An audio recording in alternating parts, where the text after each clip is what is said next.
Bigla na lang in-invite ako ni Legit Idol Geloy ZXC.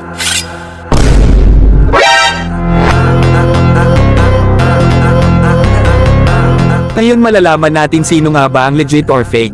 Ito nga pala ang emblem ni fake Geloy ZXC.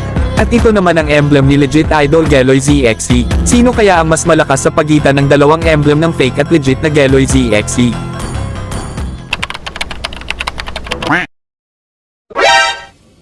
Talaga, Charmin? Pak?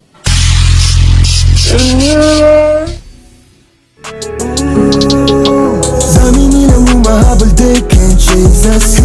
Ano? Palag! Ano? Laban! Oh!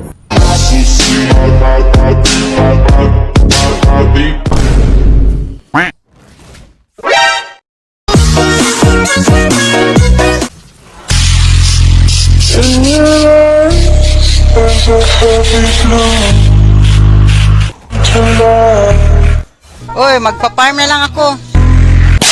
May kalaban pala yun? Akala ko sa farm lang yun.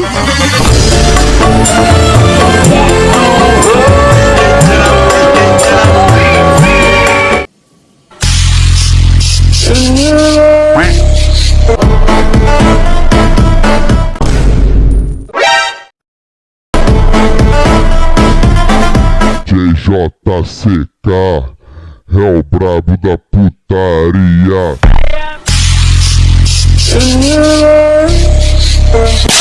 Oh!